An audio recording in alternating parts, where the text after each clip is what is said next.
Pada pembahasan kali ini kita akan membahas tentang Plant Property dan Equipment atau PPE, tetapi lebih spesifik pada penyingkiran atas Plant Property dan Equipment. Penyingkiran terhadap Plant Property Equipment atau kadang kita sebut dengan non-current asset atau fixed asset terbagi atas tiga, yaitu rusak dan dibuang, dijual dan ditukar. Nah, untuk memahami ketiga konsep tersebut, mari kita ambil sebuah contoh soal. Nah, dalam hal ini kita lihat contoh soalnya kita memiliki sebuah aset mesin. Ingat, ketika kita bicara bagaimana kita mengakui terkait dengan aset tetap, kita harus paham atas tiga konsep. Yang pertama, kita harus paham dengan konsep yang namanya harga perolehan, nilai residu, dan umur ekonomis. Harga perolehan merupakan seluruh biaya yang dikeluarkan sampai aset tersebut siap digunakan. Kalau kita ambil contoh ini adalah mesin, maka yang terkategori harga perolehan yang boleh dicatat sebagai harga perolehan adalah bukan hanya biaya untuk membeli mesin, yaitu faktur daripada suppliernya, tetapi ongkos angkutnya, biaya pemasangannya, dan uji cobanya kita bisa kategorikan sebagai harga perolehan dan dapat kita debitkan atau kita kapitalisasikan sebagai aset yang kita sebut dalam hal ini adalah mesin. Cost. Yang kedua adalah salvage value, yaitu adalah nilai residu atau kadang kita sebut dengan nama residual value, yaitu adalah estimasi nilai jual atau estimasi nilai pasar atas aset kita setelah masa manfaatnya habis. Nah, itu kita sebut sebagai residual value atau nilai salvage value. Yang ketiga adalah useful life atau masa manfaat ekonomis, yaitu adalah estimasi berapa lama sebuah aset dapat memberikan manfaat yang maksimal kepada perusahaan dalam operasionalnya. Maka kita sebut sebagai umur ekonomis. Nah, jadi kalau kita berbicara tentang plant property dan equipment atau fixed asset atau non-current asset, kita harus memahami tiga konsep ini terlebih dahulu karena ini menyangkut perhitungan terhadap depresiasi dan juga pada saat kita akan membahas disposal atau penyingkiran terhadap aset tetap. Jadi di sini ada cost-nya 250 juta, kita asumsikan asetnya adalah mesin. Berarti biaya faktur daripada vendor yang mengirimkan mesin ke kita, biaya pemasangan, ongkos angkut, dan uji coba termasuk di dalam harga perolehan 250 juta. Nah, setelah dimanfaatkan 4 tahun, aset tersebut memiliki nilai sisa 30 juta. Berarti ada namanya salvage value. Nah, untuk soal ini kasusnya kita anggap penyusutannya menggunakan metode garis lurus atau straight line method. Dan juga diketahui purchasing date atau tanggal pembelian adalah 1 Oktober 2019. Nah, di sini untuk mengambil contoh soal bagaimana penyingkiran atas plant property dan equipment atau aset mesin ini, kita asumsikan misalnya terjadi pada 30 Juni misalnya ya. Nah, 30 Juni 2021. Nah, 30 Juni 2021 atau mungkin 30 Juni 2022 ya. 30 Juni 2022 kita asumsikan nanti ada aset ini akan dibuang, dijual, dan ditukar. Ya, berarti konteksnya di 30 Juni 2020. Kita ambil yang konteks pertama dulu. Misalnya, dalam konteks yang pertama, misalnya aset ini rusak dan dibuang. Oke, kita akan mempertimbangkan bagaimana kalau tanggal 30 Juni 2022 ada aset kita dalam artian hal ini adalah mesin, itu akan dibuang karena dia sudah rusak. Nah, tentunya ada beberapa step-step yang harus kita perhatikan. Step pertama adalah menghitung yang namanya akumulasi penyusutan. Kenapa? Karena aset yang dibeli 250 juta ini pada tanggal 1 Oktober 2019 tentunya sudah mengalami nilai manfaatnya, sudah mengalami penurunan pada nilai bukunya. Nah, sebesar berapa? Kita bisa mengkalkulasi dengan cara cepat atau kita bisa menggunakan tabel penyusutan. Nah, mungkin dalam pembahasan ini saya akan membahas dua-duanya, menggunakan tabel penyusutan dan juga menggunakan logika untuk cara cepat dalam menghitungnya ya. Kalau kita bicara tabel penyusutan, otomatis kita akan buat dulu nih tahunnya, year, ini depreciation expense-nya, kemudian kita punya accumulated depreciation-nya, dan kita memiliki book value-nya ya. Ini merupakan tabel yang basic sekali ketika kita menghitung penyusutan dengan menggunakan tabel. Nah, tahun 2019, berarti di sini 2019, 2020, 2021, dan 2022. Oke, kita konsentrasi untuk mengerjakan soal seperti ini. Berarti kalau kita bicara penyusutan, otomatis kita akan menghitung penyusutan per tahun dahulu ya. Penyusutan per tahun. Nah, anggaplah coretan saya di sini. Penyusutan per tahun yaitu adalah dengan menggunakan metode garis lurus. Artinya harga perolehan kita kurangi dengan nilai sisanya dibagi dengan umur ekonomisnya. Saya ulang, berarti harga perolehan 250 juta kita kurangi dengan dengan nilai sisanya 30 juta kita bagi dengan umur ekonomis. Berarti di sini kita bisa hitung namanya tarif penyusutan ya. Tarif penyusutan. Di dalam tarif penyusutan adalah harga perolehan, yaitu adalah 250 juta. 250 juta kita kurangi dengan 30 juta, kita bagi dengan umur ekonomisnya 4 tahun. Berarti dalam hal ini adalah 220 juta dibagi 4. 220 juta kalau kita bagi dengan 4, otomatis setahunnya adalah 55 juta per tahun. Nah, kalau berbicara di tahun 2019, automatically kita nggak bisa mengakui full 1 tahun. Kenapa? Karena kita membelinya di 1 Oktober 2019. Tentunya kita harus mempertimbangkan secara proporsional. Di tahun 2019, dari Oktober hingga Desember, berarti 3 bulan. Berarti 3 per 12 dari 55 juta ya. 3 per 12 kali 55 juta. Hasilnya adalah 13.750.000. 13.750.000. Maka tentunya akumulasi penyusutan di tahun 2019 menjadi 13.750.000. Dan nilai book value adalah harga perolehan kita kurangi dengan akumulasi penyusutan. Dalam hal ini harga perolehan adalah 250 juta, maka kita kurangi dengan 13.750.000. Hasilnya adalah 236.250. Oke, bagaimana dengan tahun 2020? Kita totally full year kita bisa depreciate aset tersebut. Maka yang diakui secara akuntansi boleh mengakui di sini ada 55 juta. Maka akumulasinya menjadi 68.750.000. Bagaimana dengan book value-nya? Sama, 250 jutanya kita kurangi dengan 68.750.000 ya.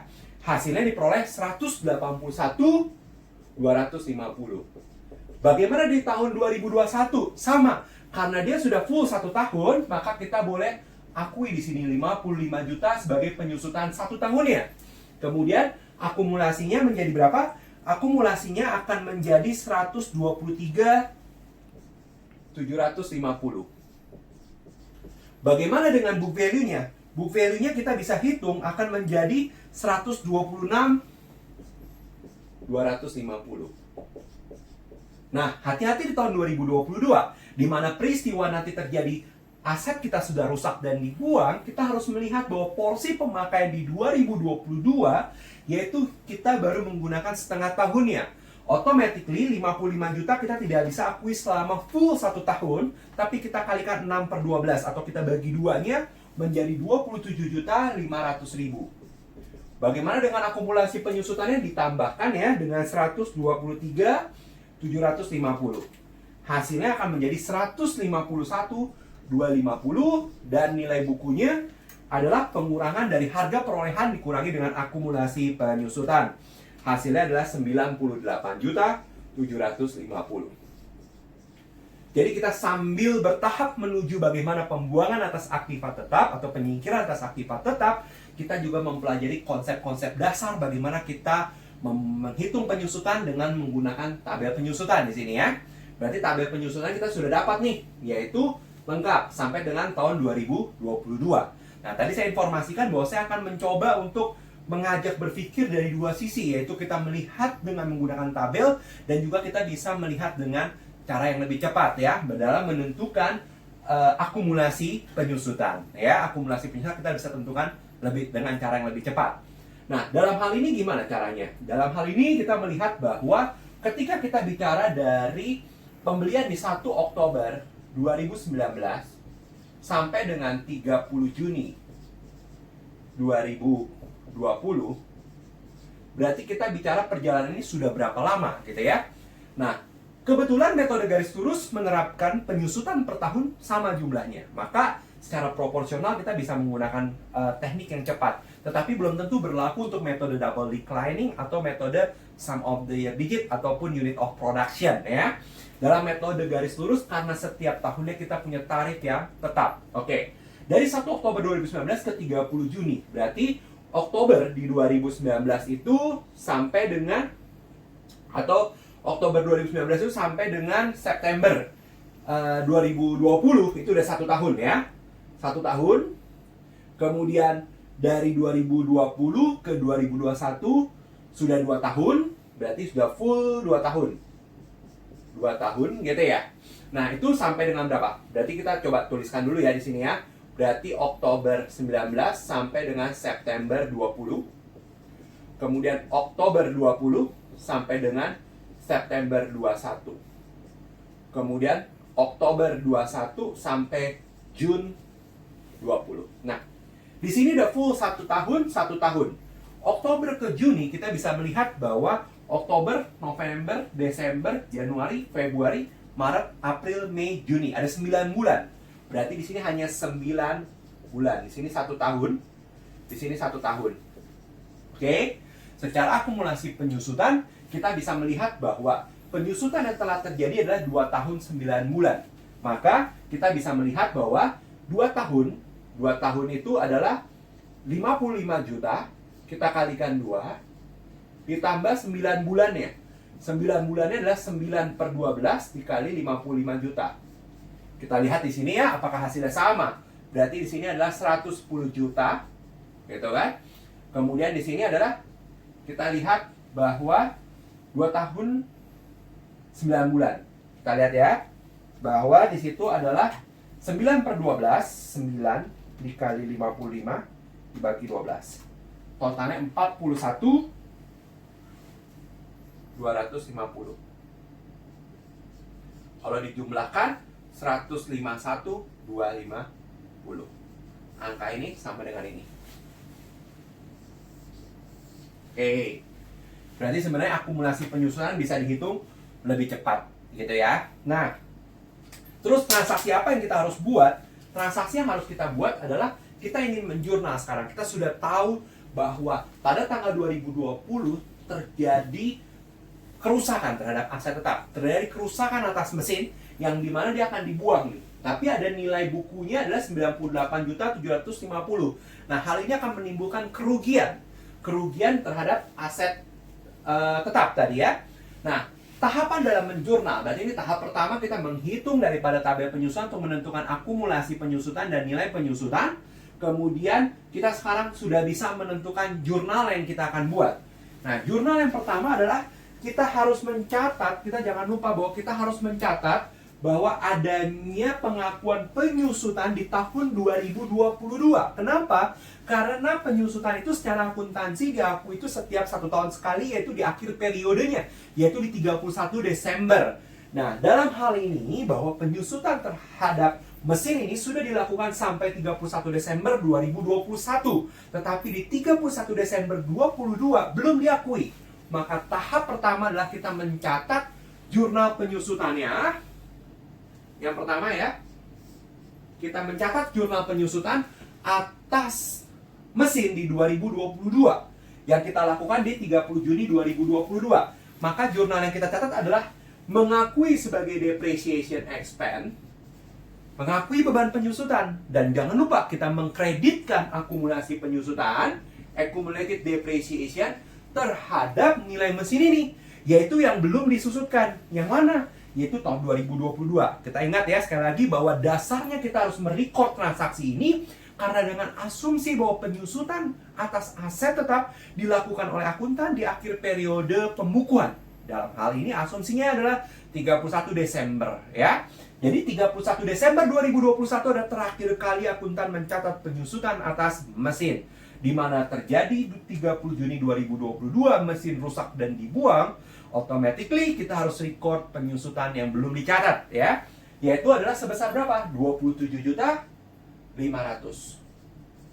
Mendebit depresiasi, mengkreditkan akumulasi penyusutan. Nah, sehingga akumulasinya sudah mencapai sekian. Nah, kalau kita punya aset 250 juta, kemudian sudah dipakai 151.250.000. Lumayan, berarti kita sudah ada pemakai aset itu cukup banyak, sehingga menghasilkan nilai sisa menurut buku yaitu 98.750.000. Nah, kalau dia rusak dan dibuang, otomatis itu akan diakui sebagai kerugian karena kita nggak bisa pakai lagi nilai itu. Mencatat kerugian tersebut adalah dengan cara kita debitkan akumulasi, karena asetnya udah nggak ada, debitkan akumulasinya lebih dahulu. Akumulasi penyusunan, accumulated depreciation senilai 151.250. Oke. Kemudian kita kreditkan, artinya kita mendelete, yaitu akun mesin. Maka mesin akan kita buat senilai 250 juta. Jangan lupa selisihnya adalah kerugian, ya.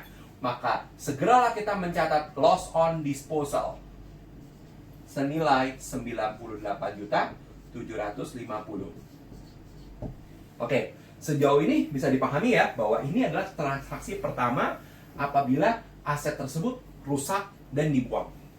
Oke, dengan ilustrasi tabel seperti ini, ya.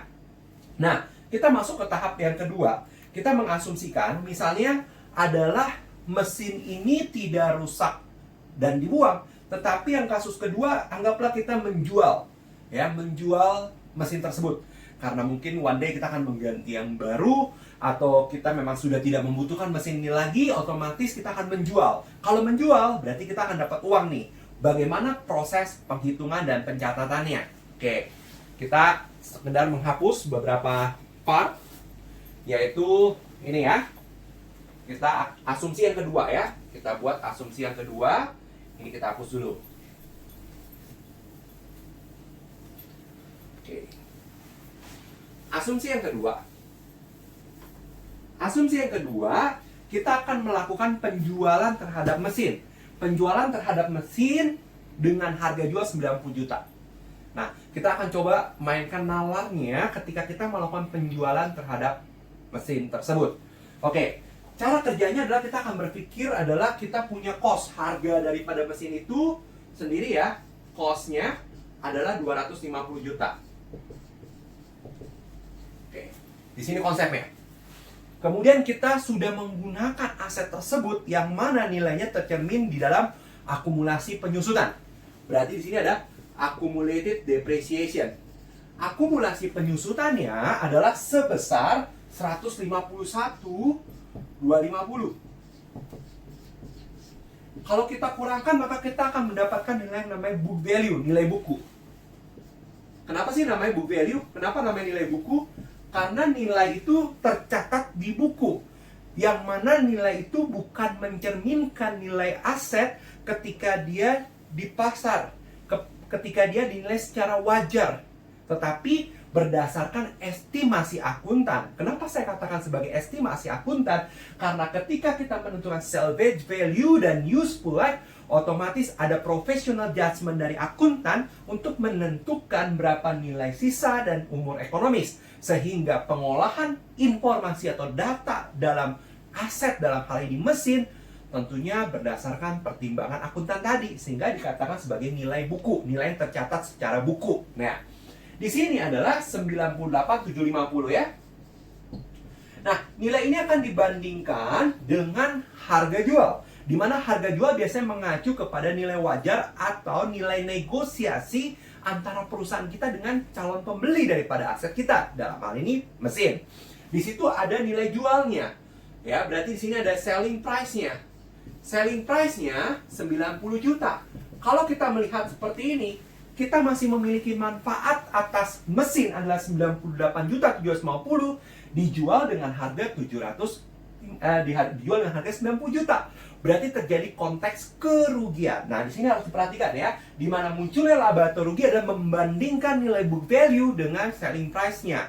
Nah, dalam hal ini selling price-nya lebih rendah daripada book value. Berarti harga jual yang lebih rendah daripada nilai estimasi akuntan terhadap manfaat daripada aset yang masih dapat digunakan oleh perusahaan. Berarti maka muncul yang namanya loss. Loss-nya 8.750. Nah, kerugian ini akan dicatat di dalam jurnal, ya. Jurnal pertama yang dibuat, tetap saya akan menjelaskan bahwa ada pengakuan penyusutan tahun 2020 yang belum kita record karena secara accounting baru mencatat pada 31 Desember 2021. Asumsi itu berdasarkan bahwa penyusutan atas aset tetap dilakukan oleh akuntan di akhir periode pembukuan sebagai jurnal penyesuaian. Nah, maka di tanggal 30 Juni 2020, transaksi yang harus direkod untuk penyingkiran terhadap aset ini adalah depreciation expense pada accumulated depreciation senilai nilai yang belum dicatat 27.500.000. Nah, baru jurnal yang kedua kita bicara jurnal penyingkiran yang kedua, yaitu adalah terhadap aset itu sendiri, ya. Berarti menyingkirkan mesin dengan men-kredit mesin senilai 250 juta. Jangan lupa, kita harus mencatat accumulated depreciation mesin karena sudah tidak ada lagi juga mesinnya senilai 151.250. Catatlah nilai kas yang diterima karena kita menerima uang sebagai timbal balik ketika kita menyerahkan aset kita senilai 90 juta. Dan kita juga akan mencatat nilai kerugian atas penjualan. Saya generalisir dengan nama loss on disposal, ya. Ada, kita boleh menggunakan loss on sale of asset, nggak masalah, ya. Di situ ada nilainya sebesar, nilai kerugiannya kita lihat adalah sebesar itu, ya, 8.750. Oke, itu jurnal yang harus kita buat pada kondisi penjualan. Nah, ketika kondisi penjualan tersebut, maka kita bisa memberikan summary di sini. Ini adalah summary-nya. Transaksi atas penjualan. Nah, ini summary-nya, ya, bahwa kalau rugi, laba, dan rugi. Secara akuntansi ketika aset ini dilepas, maka rugi harus diakui. Udah jelas. Karena konsep konservatif akuntansi udah pasti rugi harus directly recorded. Kemudian kalau terjadi laba juga boleh kita langsung akui. Realize laba kita. Kenapa? Karena aset tersebut sudah dilepas dan bukan merupakan milik kita lagi. Sehingga pertimbangan untuk mengakui laba, oke, gak ada masalah. Karena aset itu sudah tidak dimiliki lagi. Tapi kita sudah mendapatkan manfaat berupa kas, ya. Berarti ini kata kuncinya, kalau terjadi penjualan, maka laba boleh diakui dan rugi diakui. Nah, oke. Sekarang kita masuk kepada konteks pertukaran. Nah, jadi ada 3, ya, pada saat pelepasan atas aset tetap ada 3. Pertama adalah penyingkiran langsung karena dia rusak dan akhirnya dibuang. Kedua adalah penjualan. Dan yang ketiga kita akan berbicara masalah pertukaran atas aset tetap. Oke. Ketika kita membahas pertukaran, kita hapus dulu ini, ya. Mungkin boleh di memori dulu informasi ini karena akan continue, ya, informasinya sama seperti itu. Oke.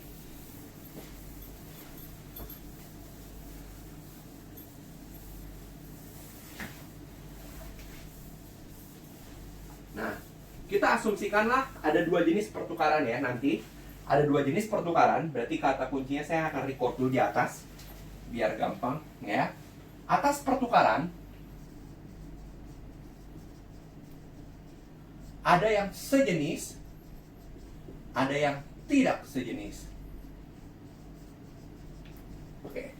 Pertukaran yang tidak sejenis adalah pertukaran antara mesin dengan peralatan. Mesin dengan kendaraan. Kendaraan dengan mesin, ya, itu ada pertukaran yang tidak sejenis. Artinya aset tersebut tidak sejenis.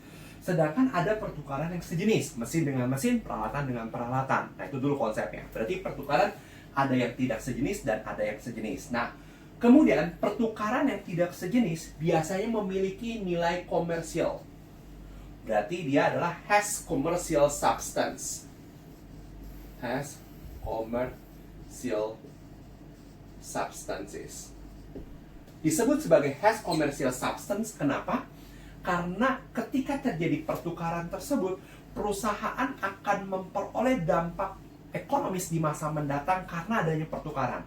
Ada perbedaan arus kas masuk yang akan diterima perusahaan dengan melakukan pertukaran. Ketika sebuah perusahaan akan melakukan pertukaran mesinnya dengan peralatan, automatically ada ekspektasi di masa depan ketika dia memperoleh peralatan yang baru, melepaskan mesinnya, yaitu ada benefit terhadap arus kas di masa yang akan datang. Maka dikatakan adalah has commercial substances. Oke? Jadi dia memiliki nilai manfaat, nilai komersial di masa yang akan datang ketika melakukan pertukaran. Nah, kalau pertukaran itu dilakukan tidak sejenis, automatically laba atau rugi harus diakui. Kata kuncinya ya. Berarti di sini laba rugi dan rugi buru-buru diakui. Dua seperti itu ya. Nah, bagaimana kalau itu pertukaran sejenis? Nah, kalau pertukaran sejenis, nah saya balik ya penulisannya biar gampang saya memberikan kunci di sini. Ini pertukaran tidak sejenis yang pertama, dan yang kedua adalah pertukaran sejenis di sini. Oke, saya ganti posisinya. Pertukaran sejenis juga terbagi dua. Ada yang has commercial substances, memiliki nilai komersial. Artinya mesin ditukar dengan mesin. Oke. Tetapi ketika mesin A ditukar dengan mesin B dengan mesin B gitu ya, otomatis perusahaan itu akan mendapatkan manfaat yang lebih besar di masa yang akan datang karena pertukaran tersebut. Nah, ketika ada nilai komersial, konsepnya sama. Laba, rugi, diakui. Tetapi pertukaran itu bisa juga lack of commercial substances. Lack of commercial substances. Ya, yaitu atau kadang dikatakan bahwa tidak memiliki nilai komersial. Artinya apa? Dengan menggunakan mesin A atau menggunakan mesin B, perusahaan itu tidak akan berdampak pada hasil efektivitas atau produktivitas dari aset tersebut. Jadi misalnya perusahaan melakukan pertukaran mesin potong A dengan mesin potong B. Mungkin pertukaran itu dilakukan karena apa? Karena mesin potong B lebih baru modelnya. Padahal manfaatnya akan sama. Mobil A dengan mobil B. Pertukaran tersebut mungkin tidak akan memberikan dampak bahwa revenue perusahaan akan lebih banyak dengan menggunakan mobil B. Tetapi karena mobil A sudah modelnya lebih ketinggalan daripada mobil B, atau mobil A sebenarnya agak sedikit lebih boros dari maintenance-nya, tetapi tidak memiliki dampak ekonomis yang substansial di masa depan, maka dikatakan lack of commercial substances. Nah, beberapa referensi mengatakan lack of commercial substance itu laba rugi tidak boleh diakui. Tetapi ada referensi lain mengatakan bahwa ketika perusahaan itu rugi, harus buru-buru diakui. Tetapi kalau dia laba, diakui secara proporsional. Apabila ada arus kas. Atau laba ini tidak diakui kalau tidak ada nilai kas. Oke. Nah, secara proporsional, kalau dia transaksi kecil itu proporsional, kalau besar diakui 100%. Saya ulang, ketika bicara lack of commercial substance memang masih menjadi polemik. Ada beberapa referensi mengatakan ketika dia tidak memiliki nilai komersial, laba rugi tidak boleh diakui. Tetapi ada beberapa referensi mengatakan kita harus meninjau. Rugi pasti diakui, tetapi laba di sini tidak diakui kalau tidak ada transfer kas. Dan juga akan diakui secara proporsional apabila transaksi kecil, dan secara proporsional 100% apabila transaksi besar. Yaitu laba itu pastinya diakui oleh pihak yang menerima nilai kas. Kan kalau transaksi pertukaran pasti ada yang memberi kas, ada yang menerima kas karena bertukar. Karena mungkin nilainya tidak sama. Kalau nilai pasarnya sama, nilai fair value-nya sama, berarti tidak ada nilai kas. Berarti misalnya sebuah produk nih, walaupun sama-sama dua-duanya barang second, ketika dilakukan pertukaran, si A membandingkan nilai barang dia, misalnya handphone lah, Samsung, dia akan membandingkan nih nilai Samsung produk dia dengan temennya yang punya iPhone, dan akan dalam pertukaran dia tidak lagi melihat harga beli awalnya, tapi melihat nilai pasar atau nilai wajar pada saat dilakukan pertukaran. Ketika nilainya sama, produk temennya A dengan produk B, walaupun berbeda merek, maka tidak terjadi namanya transfer kas, maka rugi laba tidak boleh diakui. Tetapi kalau ada nilai yang berbeda, maka laba itu akan diakui secara proporsional. Nah, konsep seperti ini itu sangat dilematis tadi ya. Ingat sekali lagi bahwa pembahasan ini sangat dilematis karena apa? Ada referensi yang mengatakan tidak boleh diakui, ada yang mengatakan bahwa harus diakui. Oke? Nah, kita lanjutkan. Misalnya pada tanggal 30 Juni tersebut, kita melakukan pertukaran ya. melakukan pertukaran yaitu antara mesin kita yaitu dengan peralatan misalnya, dengan peralatan. Nah, dalam asumsi kita, peralatan itu memiliki nilai 120 juta.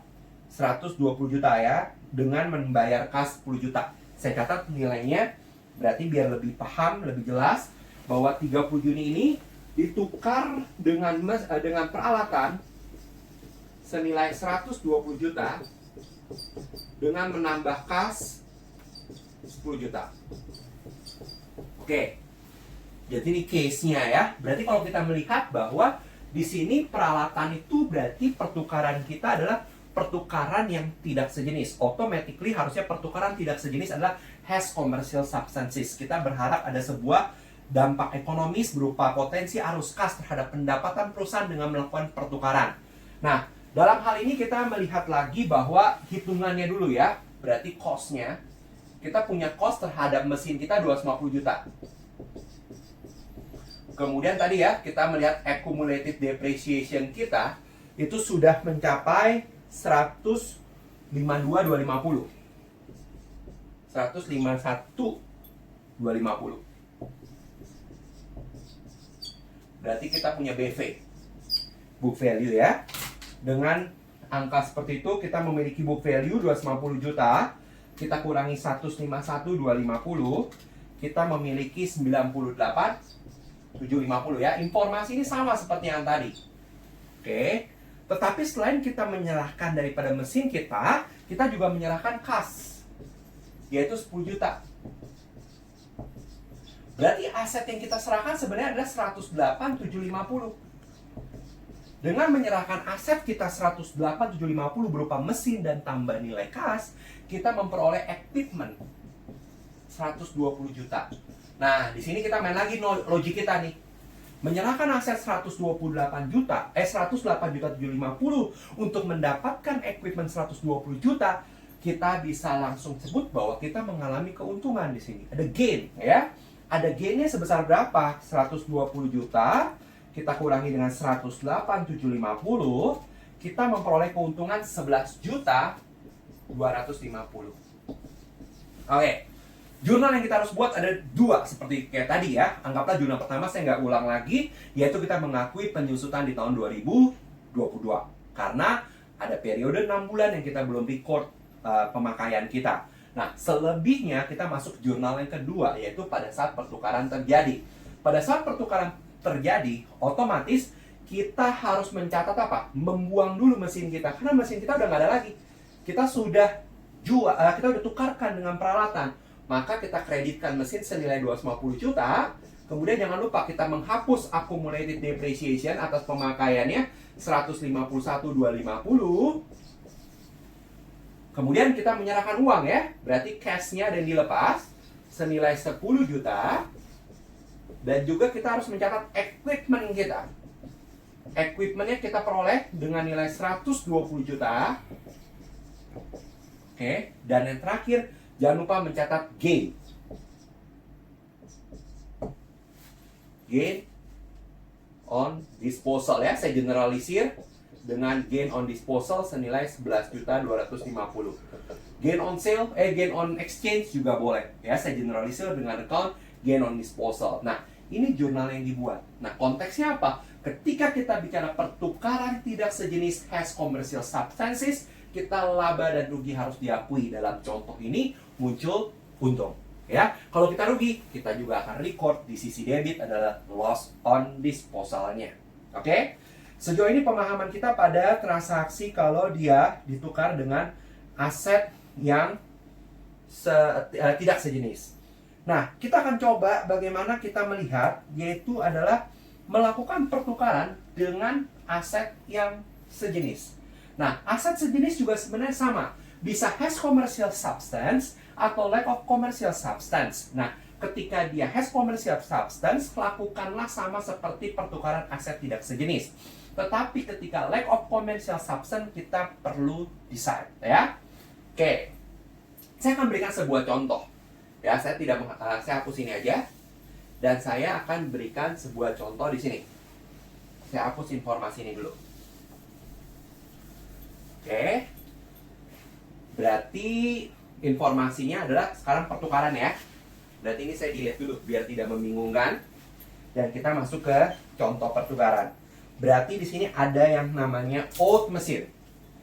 Kita punya old. Ya, mesin yang lama kita. Kita akan melakukan pertukaran dengan mesin yang new-nya. Oke, ada dua mesin nih. Mungkin mesin perusahaan kita adalah mesin yang old dan ada mesin yang new, yang baru. Nah, mesin yang baru itu memiliki nilai cost-nya 300 juta. Asumsikan ya, 300 juta. Dengan informasi given-nya adalah accumulated depreciation 120 juta.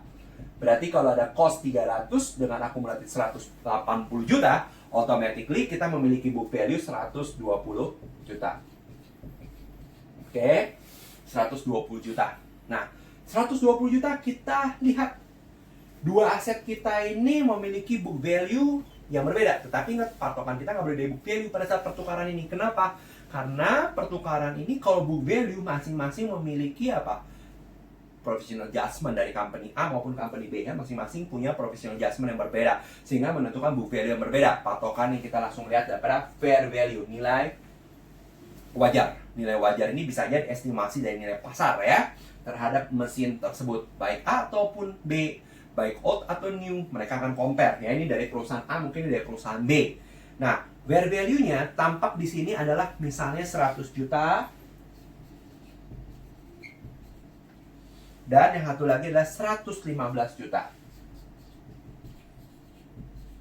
Oke. Berarti kalau kita lihat sekilas ini, kita harus analisis nilai wajar daripada dua mesin. Ini berbeda.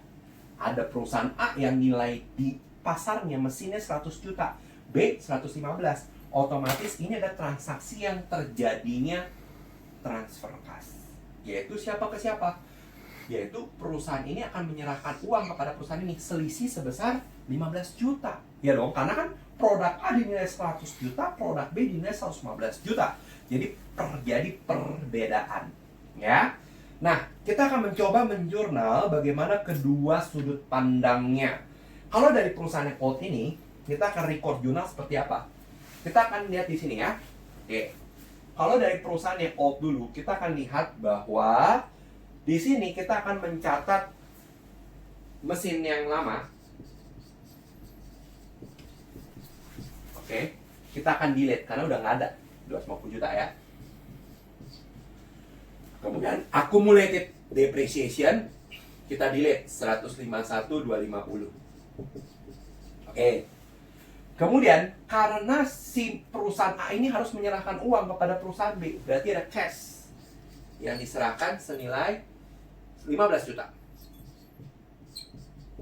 Oke.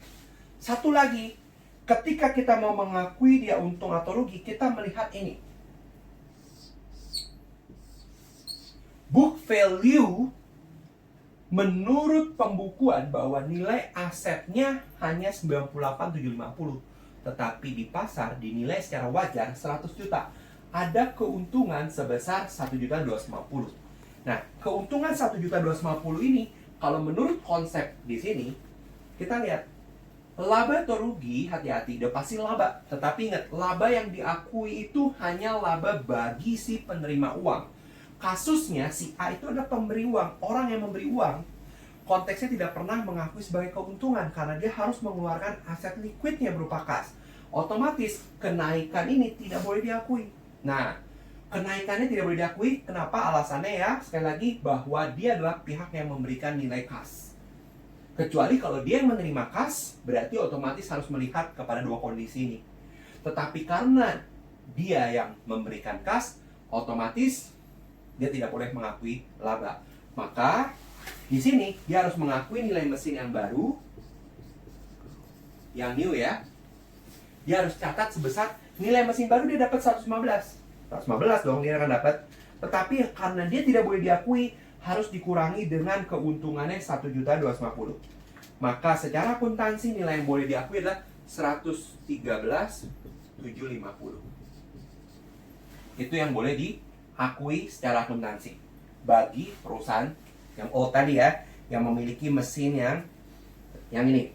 Nah, Gimana kalau bagi perusahaan yang satu lagi ya? Itu bagi perusahaan ini udah 113.750. Oke. Bagi perusahaan ini, andai kata kita mau membuat jurnal bagi perusahaan B. Nah, perusahaan B konteksnya adalah sama. Kita akan mengkreditkan mesin yang lama senilai 300 juta. Kemudian, jangan lupa accumulated depreciation-nya senilai 180 juta. Kemudian dia menerima cash, dia terima uang 15 juta ya. Karena apa? Karena nilai wajar daripada mesin dia lebih tinggi daripada perusahaan A. Otomatis dia akan mendapatkan uang. Kemudian dia akan mencatat mesin baru, yaitu sebesar 100 juta. Nah, dia mengalami kerugian. Tahu dari mana dia ruginya? Di sini lihatnya ya. Laba atau rugi dilihatnya dari sini. Kita lihat bahwa menurut pencatatan akuntan, nilai barang dia ke pasar, nilai wajarnya hanya 115. Dia mengalami rugi 5 juta rupiah karena nilainya dinilai lebih rendah. Seperti kalau kita punya aset handphone, ketika kita estimasi handphone kita masih memiliki nilai 6 juta. Tapi kalau kita bawa ke tukang handphone, nilainya cuma 5 juta. Berarti secara pembukuan kita yang mencatat aset kita 6 juta, sedangkan nilai wajar 5 juta, itu udah berbeda nilainya.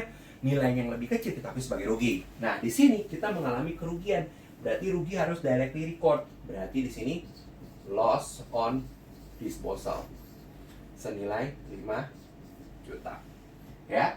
Kalau kita jumlahkan ini akan sama dengan nilai mesin 300 juta. Nah, ini jurnal yang dibuat oleh B. Nah, tentunya balik lagi note saya yang terakhir bahwa pembahasan terkait pertukaran sejenis lack of commercial substance itu dilematis antar berbagai referensi. Pembahasan saya kali ini mengangkat ini, bahwa rugi diakui, labanya itu bagi yang terima uang akan mempertimbangkan apakah ada nilai kas dan juga secara proporsional di sini konsepnya. Tetapi bagi yang menyerahkan uang tidak ada, ya. Ini mengacu pada pembahasan referensi dari Skozen. Nanti akan berbeda konsep ketika dari Wagen. Ya, ada referensi buku pengarangnya Wagen. Wagen itu mengatakan laba rugi untuk lack of commercial substance tidak boleh diakui, ya. Oke, demikian pembahasan terkait dengan disposal atau penyingkiran atas aset tetap, penyingkiran atas non-current asset, fixed asset, atau plant property equipment. Ada 3 konsepnya, tadi kalau saya review, yaitu dia rusak, dibuang, dijual, dan ditukar. Nah, konsep pertukaran bisa lihat di sini, ini konsepnya sudah saya petakan, sehingga memudahkan kita untuk memahami topik bagaimana penyingkiran atas aset tetap. Demikian video kali ini, kita akan lanjutkan pada pembahasan plant property equipment di video yang lain. Terima kasih.